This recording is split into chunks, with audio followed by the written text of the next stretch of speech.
Менің жүрегімдегі мектеп үлкен шыған орта мектебі. Мен жоғарғы оқу орнында білім алып, мәртебелі мамандығымды иеленген соң мектепке жұмысқа кірдім. Мен мақтанатын мектеп менімен де мақтанатын болды. Бала қиялым арманға ұласты. Бұл жалғанда мектеп көрмеген жан жоқ шығар сірә. Әрбір жүректе мектеп өмірінен сыр қалғаны ақиқат. Мектеп білім айдынындағы үлкен кеме.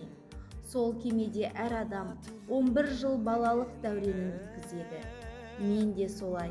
Бірақ менің мектептегі өмірім 11 жылмен аяқталған жоқ. Мен әлі мектеппен біргемін. 6 жасымда алғашқы қоңырауға қалай дайындалсам, күні қазірге дейін дәл солай дайындаламын. Менің жүрегімдегі мектеп өмірмен бірге жасасып келе жатыр.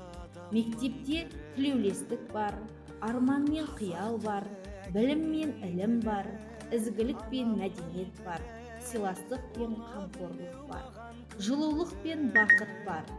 Бұл орта басқа ортадан өзгерек.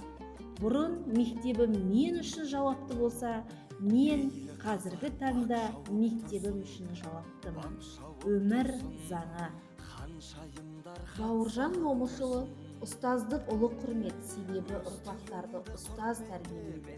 Болашақтың басшысында, данасында, ғалымында, еңбекқор егіншісінде, кеншісінде ұстаз өсіреді деп, ертеңгі ел тұтқасы болатын жас буынды тәрбиелеу, оларды терең біліммен қаруландырып, үлкен өмірге дайындау, осындай ауыр жүкті алып жүру тек білікті ұстаздарымыздың ғана қолынан келетінін айтып кеткен болатын. Неліктен мұғалім мәртебелі мамандық деген сұраққа өз ойымды білдіріп көрсем. Өйткені ұстаз ұлды ғана емес, тұтастай ұлтты тәрбиелеуші.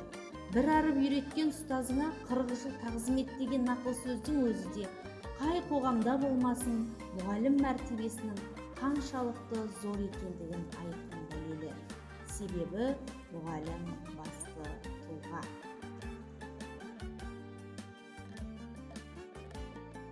Қазақ тілі бабамның тілі, баламның тілі.